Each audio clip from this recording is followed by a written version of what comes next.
Hello बच्चों, आज हम पढ़ेंगे संबंध और फलन चैप्टर 1 में 1.2 फलन को। ठीक है, ये भी 11th क्लास में हम पढ़ चुके हैं कि फलन क्या होता है। यहाँ पे हम फलन के प्रकार पढ़ेंगे 12th क्लास में, लेकिन इससे पहले मैं संबंध और फलन इन दोनों में जो बेसिक अंतर है वो समझाऊंगी। संबंध मैं समझा चुकी हूँ, तो संबंध और फलन में क्या अंतर है ये हम समझाएंगे। ठीक, तो इसके लिए हम वापस से कहाँ जाएंगे, हम क्रमित गुणन में जाएंगे।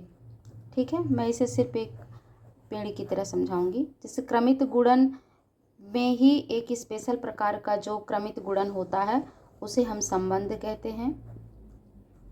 संबंध में जो भी सदस्य आते हैं वो पेयर के रूप में होते हैं। ठीक, और उन पेयर में एक आपस में संबंध होता है कि बी कैसा हो सकता है, a+1 हो सकता है, या किसी भी प्रकार के इन दोनों के बीच में संबंध होता है। जबकि क्रमित गुणन में जो अवयव आते हैं वो भी पेयर में ही होते हैं, लेकिन उस पेयर का मतलब होता है कि जो ए है वो बिलोंग करता है समुच्चय ए में, और जो बी है वो बिलोंग करता है समुच्चय बी में। बस इतना इसकी डेफिनेशन है। अगर हम ए क्रॉस बी ले रहे हैं तो पहला प्रथम घटक ए का होगा, द्वितीय घटक बी का होगा, और प्रथम ए समुच्चय के सारे सदस्यों का बी समुच्चय के सारे सदस्यों के साथ प्रत्येक सदस्य का इसके सारे सदस्यों के साथ मल्टीप्लिकेशन होता है और पेयर में हम लिखते हैं। ठीक है, इसके बाद आता है फलन। तो फलन क्या है? फलन भी एक तरह का संबंध ही है। वहाँ पे भी हम जो अवयव लेते हैं वो पेयर में ही लेते हैं। ठीक, और वहाँ पे भी जो सेकंड वाला घटक है, द्वितीय घटक है, वो रिलेट होता है पहले वाले घटक से। जिस तरह से भी रिलेट हो, वो फंक्शन अलग अलग तरह का दिया रहता है। अब इसमें और इसमें क्या अंतर है, किस स्थिति में हम किसी संबंध को फलन बोल देते हैं, तो इसे थोड़ा सा डायग्राम से हम समझेंगे कि यदि एक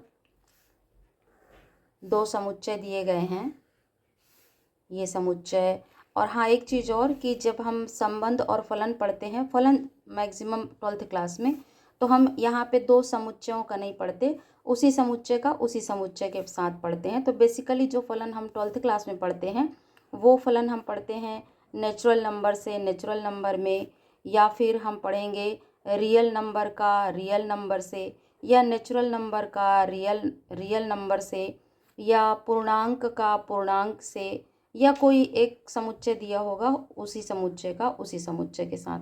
ठीक, तो इस तरीके से फलन यहाँ पे 12th क्लास में है। तो यहाँ पे मैं एक समुच्चय ले रही हूँ, 1 2 3 4, और यहाँ पे वही उसी समुच्चय का उसी समुच्चय के साथ संबंध हम यहाँ पे स्थापित कर रहे हैं ये। ठीक है, तो यहाँ पे हम इसे x कहेंगे और इसे y कहेंगे। एक्चुअली में y क्या है, f(x) है, x का ही फंक्शन है। ठीक, अब जैसे यहाँ पे अगर हम कहें कि जो f(x) है वो किस तरह है, x+1 टाइप का है, तो यहाँ पे देखो 1 का रिलेशन, 1 का फंक्शन कौन हो जाएगा, 2। रिलेशन भी कह सकते हैं अगर हम ये रिलेशन है तो। बस रिलेशन और फंक्शन दोनों एक ही चीज़ होता है, लेकिन रिलेशन और फंक्शन में एक दो कंडीशन होती है जिसकी वजह से हम रिलेशन को फंक्शन बोलने लगते हैं। वही कंडीशन मैं यहाँ पे समझाऊंगी। जैसे 2 का रिलेशन 3 के साथ है, 3 का रिलेशन 4 के साथ है। ठीक है, और यहाँ पे मान लीजिए एक 6 और होता है, या चलो अभी नहीं है। ठीक, तो यहाँ पे देखिए कि ये जो जिसका रिलेशन सेकंड वाले के साथ है इसे हम प्रांत कहते हैं, और इस पूरे समुच्चय को सहप्रांत कहते हैं। ठीक, तो हम इससे रिलेशन कहेंगे लेकिन फंक्शन नहीं कहेंगे, क्योंकि फंक्शन की पहली कंडीशन होती है कि प्रांत के प्रत्येक सदस्य कहें या अवयव, प्रत्येक सदस्य या प्रत्येक अवयव का सह प्रांत में प्रतिबिंब हो।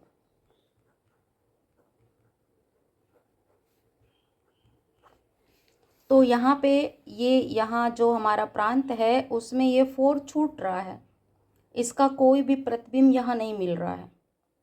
तो इस स्थिति में हम इसे संबंध तो कहेंगे लेकिन फलन नहीं कहेंगे। फलन के लिए कंडीशन है कि जो हमारा प्रांत है वहाँ कोई भी अवयव छूटना नहीं चाहिए, वहाँ सारे के सारे अवयवों का इधर प्रतिबिंब हो।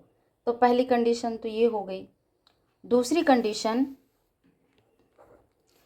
कंडीशन के लिए मैं एक और चित्र बनाना चाहूँगी कि यदि हमारे संबंध में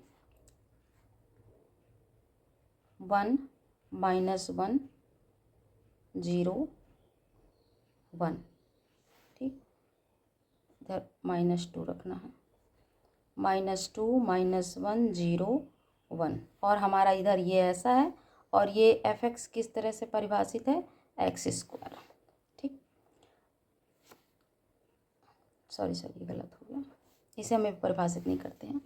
यहाँ पे देखिए कि अगर कोई फंक्शन इस तरीके से दिया गया है कि किसी एक का संबंध उसके साथ है और उसका संबंध किसी दूसरे के साथ भी है, ठीक, इस तरह का अगर कोई संबंध दिया हुआ है कि एक ही प्रांत के एक ही अवयव के 2 प्रतिबिंब मिले, तो इस स्थिति में हम इसे संबंध तो कहेंगे लेकिन फलन नहीं कहेंगे। फलन में प्रांत के एक सदस्य का किसी एक सदस्य के 2 प्रतिबिंब ना हो। हाँ, यहाँ 2 सदस्यों का एक प्रतिबिंब हो सकता है, -1 का स्क्वायर भी 1 और 1 का स्क्वायर भी 1। ऐसी स्थिति में एक प्रांत के एक सदस्य का एक ही प्रतिबिंब है, इसका एक ही प्रतिबिंब है और इसका भी एक ही प्रतिबिंब है।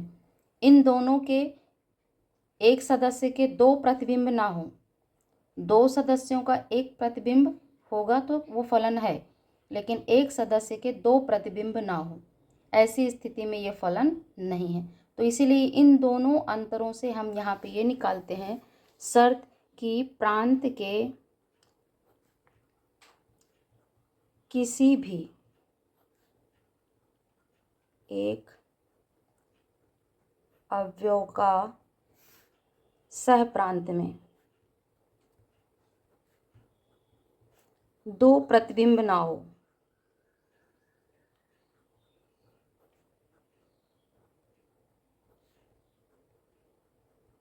ये है हमारे फलन की दूसरी कंडीशन।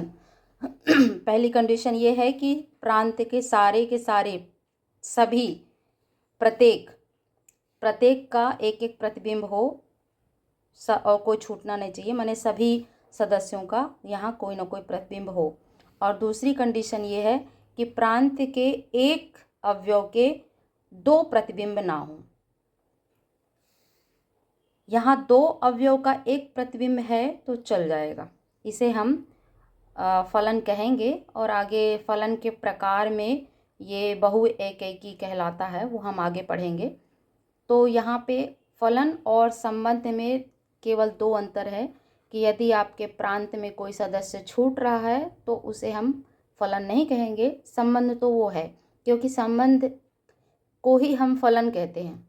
बस ये 2 कंडीशन अगर लागू हो गया तो वो फलन हो गया, और अगर ये 2 कंडीशन लागू नहीं हो रहा है तब तक वो संबंध है। तो बेसिकली यही है संबंध और फलन में अंतर। अब यहाँ पे हम देखेंगे फलन के प्रकार।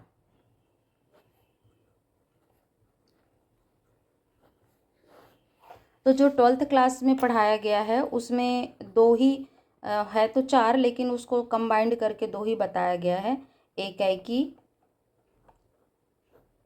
और आच्छादक।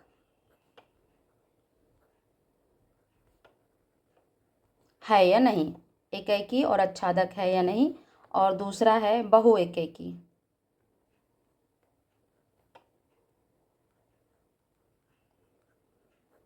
और आच्छादक की जगह पे क्या बोलते हैं हम, अंतरछेपी। तो जो एकैकी है आच्छादक है, जो एकैकी नहीं है वो बहु एकैकी है, जो आच्छादक नहीं है वो अंतरछेपी है। अब इन दोनों में क्या अंतर है, मतलब ये है क्या चीज़, तो यहाँ डायग्राम से देखेंगे अपन, सवाल बाद में समझाएंगे, पहले इसको देख लेते हैं। पहला हम पढ़ते हैं एकैकी। एकैकी फलन क्या है।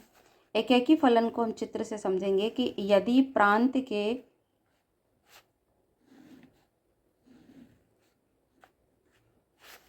ये प्रांत है और ये सह प्रांत है।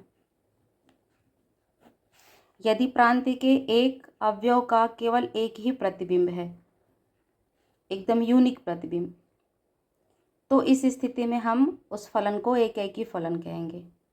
ठीक, मतलब अगर आप रिटर्न में लिखना चाहें तो प्रांत के प्रत्येक अवयव का सह प्रांत में एक और केवल एक प्रतिबिंब हो, अद्वितीय प्रतिबिंब हो, तो उस फलन को हम एकैकी फलन कहते हैं। दूसरा, बहुएकैकी।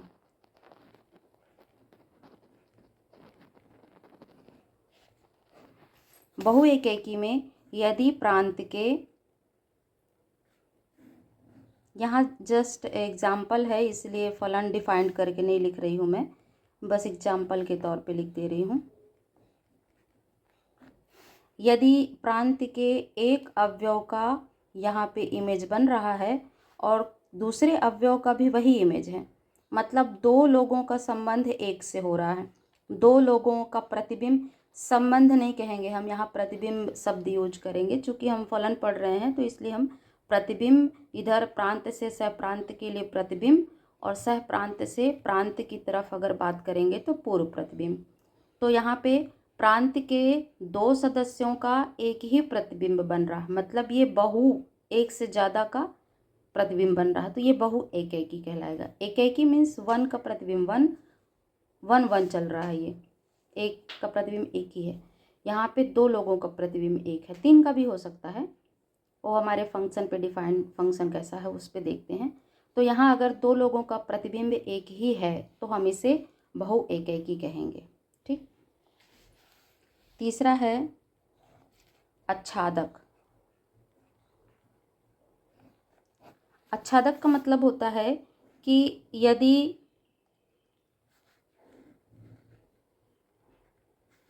प्रांत सह प्रांत, यदि यहाँ पे एक का एक के साथ संबंध है, दूसरे का दूसरे के साथ संबंध है और तीसरे का तीसरे के साथ संबंध है, लेकिन यहाँ एक सदस्य और है, 4, यहाँ एक सदस्य और है, 6, तो सह प्रांत में दो अवयव तो छूट गए जिनका पूर्व प्रतिबिंब यहाँ नहीं मिल रहा है, तो ऐसी स्थिति में हम इसे क्या कहेंगे, ये आच्छादक नहीं है। आच्छादक तब होगा जब यहाँ कोई भी सदस्य ना छूटे। तो अभी मैं आच्छादक पढ़ा रही हूँ इसलिए इसे काट देती हूँ। हाँ, अब देखिए कि इसका इसके साथ प्रतिबिंब है, इसका प्रतिबिंब ये है, इसका प्रतिबिंब ये है, सह प्रांत में कोई भी छूटा नहीं है, कोई भी सदस्य छूटा नहीं है, हर सदस्य का यहाँ पूर्व प्रतिबिंब मिल रहा है। तो जब सह प्रांत का कोई भी अवयव ना छूटे, उस सारे के सारे अवयवों का प्रांत में कोई ना कोई पूर्व प्रतिबिंब हो, तो ऐसी स्थिति में हम उस फलन को क्या बोलते हैं, आच्छादक बोलते हैं। अब आच्छादक और एकैकी दोनों को कैसे जोड़ा जाता है, आच्छादक और एकैकी या बहु एकैकी और आच्छादक को कैसे जोड़ा जाता है। अगर एकैकी है और आच्छादक दोनों हैं तो इसका मतलब है कि वो फंक्शन एकैकी मतलब वन का वन के साथ प्रतिबिंब है, मतलब एक का प्रतिबिंब एक ही है, एक का एक प्रतिबिंब है, एक का एक प्रतिबिंब है, एक अवयव का एक ही प्रतिबिंब है, एक अवयव का एक ही प्रतिबिंब है, एक अवयव का एक ही प्रतिबिंब है, और यहाँ सह प्रांत में कोई छूट भी नहीं रहा है, सारे के सारे सदस्यों का इधर पूर्व प्रतिबिंब है और इधर सारे के सारे सदस्यों का केवल और केवल एक प्रतिबिंब है इधर। तो ऐसी स्थिति में हम इसे क्या कहेंगे, एकैकी भी है और आच्छादक भी है। अब आते हैं बहु एकैकी और आच्छादक। रफली लिख रही हूँ इसलिए राइटिंग थोड़ा ठीक नहीं है, कोई बात नहीं। बहु एकैकी और आच्छादक। बहु एकैकी और आच्छादक क्या है, बहु एकैकी मीन्स होता है कि एक से ज़्यादा सदस्यों का केवल एक ही प्रतिबिंब हो, साथ ही सह प्रांत का कोई भी सदस्य छूटे ना, सारे के सारे सदस्यों का इधर कोई ना कोई प्रतिबिंब पूर्व प्रतिबिंब हो, तो ऐसी स्थिति में ये बहु एकैकी भी है और आच्छादक भी है। तो इस तरीके से हम बहु एकेकी और आच्छादक को जो हमारा फंक्शन परिभाषित होता है उसमें देखते हैं। ठीक, तो इस तरीके से मैं फिर से रिवाइज कर रही हूँ। एकेकी मतलब होता है प्रांत के प्रत्येक सदस्य का केवल और केवल एक एक यहाँ प्रतिबिंब हो, प्रत्येक सदस्य का एक सदस्य का एक प्रतिबिंब, दूसरे का एक प्रतिबिंब, इस तरह प्रत्येक सदस्य का केवल और केवल एक प्रतिबिंब हो तो वो एकेकी है। बहु एकेकी मतलब प्रांत के दो सदस्यों का एक प्रतिबिंब हो, एक से ज़्यादा सदस्य कह सकते हैं, दो तीन जो भी, एक से ज़्यादा सदस्य के यहाँ एक ही प्रतिबिंब हो तो हम उसे बहुएकेकी कहते हैं। आच्छादक का मतलब है कि सह प्रांत में कोई भी सदस्य ना छूटे, सारे के सारे सदस्यों का इधर कोई ना कोई पूर्व प्रतिबिंब हो तो उसे हम आच्छादक कहते हैं। एकेकी और आच्छादक का मतलब है कि एक सदस्य का एक प्रतिबिंब हो, एक का एक ही प्रतिबिंब हो और प्लस यहाँ कोई सह प्रांत में कोई सदस्य छूटे ना, सारे के सारे सदस्य इधर से जुड़े हुए हों, उनका पूर्व प्रतिबिंब यहाँ हो तो वो एकेकी भी है और आच्छादक भी है। बहु एकेकी और आच्छादक का मतलब है कि प्रांत के दो सदस्यों का, दो सदस्य ना कहे, या ऐसे कहें कि एक सदस्य का एक से ज़्यादा सदस्य के एक प्रतिबिंब हो तो, और साथ में इधर कोई भी सदस्य छूटे ना, सबके सब के इधर पूर्व प्रतिबिंब हों तो ऐसी स्थिति में ये बहु एकेकी और आच्छादक है। यदि इधर कोई सदस्य छूट जाता है तो फिर उसको हम कहेंगे कि वो आच्छादक नहीं है। एकेकी हो सकता है और आच्छादक नहीं हो सकता है, बहु एकेकी हो सकता है और आच्छादक नहीं हो सकता है। तो आच्छादक है या नहीं है ये किस पर डिपेंड करता है, ये सह प्रांत के सदस्यों पर डिपेंड करता है कि सह प्रांत के सदस्य अगर कोई भी सदस्य ना छूटें, सारे के सारे सदस्यों का इधर कोई ना कोई प्रतिबिंब मिल जाए तो वो आच्छादक है, और अगर इधर कोई सदस्य छूट रहा है जिसका पूर्व प्रतिबिंब इधर नहीं मिल रहा है तो वो आच्छादक नहीं है। एकेकी और बहु एकेकी के लिए हम इस तरफ देखते हैं, प्रांत की तरफ। यदि प्रांत के एक सदस्य का एक प्रतिबिंब, एक सदस्य का एक ही प्रतिबिंब, एक सदस्य का एक ही प्रतिबिंब है अद्वितीय तो हम उसे एकेकी कहेंगे। और यदि यहाँ दो सदस्य या दो से ज़्यादा सदस्य, एक सदस्य से ज़्यादा सदस्य, एक से दो या दो तीन, तो एक से ज़्यादा सदस्य का अगर इधर एक ही प्रतिबिंब मिल रहा है तो इसे हम बहु एकेकी कहेंगे। ध्यान रखिए कि ये जो फलन और संबंध में बस एक ही है कि प्रांत के एक सदस्य से एक ही तीर जाती है। हाँ, ये एकेकी है तो एक से एक तीर जाएगी, ठीक, लेकिन अगर बहु एकेकी है तो एक से तो एक ही जाएगी, दूसरे वाले से भी उसकी तरफ चला जाएगा, इधर से एक ही तीर जा रही है और सारे के सारे सदस्यों के लिए जा रही है, प्रत्येक सदस्य, कोई सदस्य इधर से ना छूटे। तो ये दो कंडीशन सिर्फ फलन के लिए है। फलन तभी माना जाता है जब इधर से कोई सदस्य ना छूटे प्लस इधर से दो सदस्यों का एक प्रतिबिंब जाए लेकिन एक सदस्य का दो जगह तीर ना जाए, दो प्रतिबिंब ना हो, तो इस स्थिति में हम उसको फलन बोलते हैं। तो फलन और संबंध को समझना अलग चीज़ है और एकेकी फलन, बहु एकेकी फलन और आच्छादक फलन, इस फलन को समझना अलग चीज़ है। जब हम फलन की बात करते हैं तो यहाँ पे फलन और संबंध की कंडीशन में फलन का कंडीशन लागू होता है। पहली बात, फलन तो वो होगा ही, तभी तो हम उसके प्रकार पढ़ेंगे ना। तो फलन होने के लिए सबसे बड़ी चीज़, दो कंडीशन जरूरी है कि प्रांत का कोई भी सदस्य छूटना नहीं चाहिए, दूसरा प्रांत के एक सदस्य से दो तीर ना जाए, एक सदस्य के दो प्रतिबिंब ना हो, तो वो तो फलन हो गया, फलन डिफाइन। इसके बाद अब फलन में एकेकी मीन्स एक सदस्य का एक प्रतिबिंब, एक सदस्य का एक प्रतिबिंब, यहाँ भी कंडीशन वही है, कोई सदस्य इधर से छूटना नहीं चाहिए, तभी तो वो फलन है ना। तो आप फलन ही पढ़ रहे हैं तो हम वो चीज़ नहीं पढ़ेंगे कि अब फलन की कंडीशन यहाँ नहीं लिखेंगे, हम सीधे एकेकी की बात करेंगे कि एक का एक के साथ, बहु एकेकी माने दो लोगों का एक प्रतिबिंब, आच्छादक माने सहप्रांत का कोई सदस्य छूटना नहीं चाहिए, एकेकी और आच्छादक मतलब एक का एक अवयव का एक प्रतिबिंब हो और साथ में सहप्रांत का कोई सदस्य छूटे भी ना। बहु एकेकी और आच्छादक मतलब यहाँ दो सदस्य का एक प्रतिबिंब हो सकता है और इधर सहप्रांत में कोई सदस्य छूटे भी ना। तो इस तरीके से हम फलन की ये 4-5 प्रकार पढ़ सकते हैं।